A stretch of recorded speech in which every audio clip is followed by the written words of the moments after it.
Pour vous rappeler tout ce qui est DLSS, qui est d'ailleurs la techno que je mets le plus en avant depuis les RTX 20, et comme quoi que je vous dis que c'est vachement plus cool que le ray tracing, parce qu'au moins ça vous permet d'avoir des performances folles, et je préfère être en 4K 240 qu'être en 4K 60 avec des jolis reflets de mon côté. Et bien c'était une des technologies qui était arrivée avec toute la gamme RTX à l'époque, donc avec le ray tracing comme je le disais, ou le Global Illumination, qui permet pour faire simple d'augmenter artificiellement la définition d'une image. En gros, disons que votre écran a une certaine définition, le jeu, plutôt que de le faire tourner à cette résolution là, eh bien on va faire un rendu à disons 70% de cette définition. Le rendu est alors plus léger et on peut donc en faire plus par seconde. Et donc vu que c'est plus léger, on peut avoir plus de performance et avoir plus de FPS. Bon, jusque là rien de particulier, mais là où c'est génial, c'est qu'on va ensuite retrouver des détails après coup avec ce fameux deep learning, ce qui va nous permettre de retrouver une qualité visuelle proche de ce qu'on aurait si on avait fait le rendu en full résolution. On a donc ici le meilleur des deux mondes, la fluidité d'un rendu basse définition et la qualité et les détails proches d'un rendu en haute définition. Couplé à ça, on a aussi une autre fonctionnalité du DLSS dont je vous parlais un peu plus tôt, qui consiste du coup à créer des frames artificiels, les fameux fake frames, pour augmenter la fluidité du jeu. Pour faire très simple, de base votre carte graphique elle génère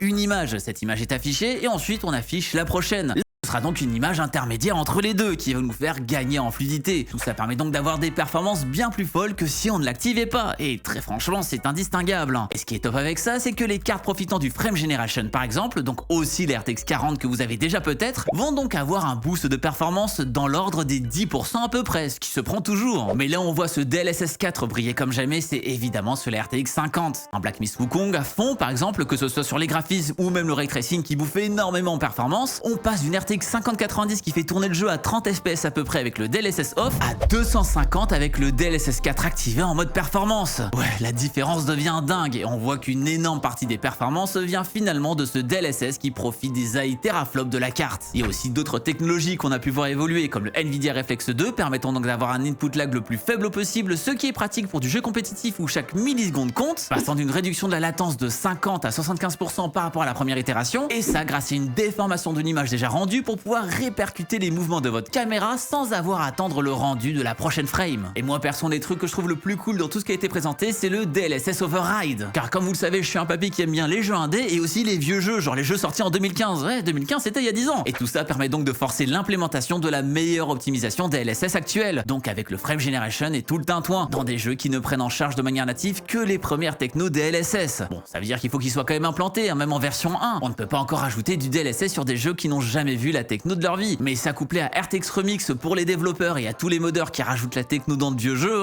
eh bien il y a plein de trucs cool à faire pour rendre de vieux jeux super beaux grâce à des effets de lumière de fou tout en gardant de bonnes performances. Vous avez peut-être déjà vu passer Portal vs RTX par exemple à l'époque.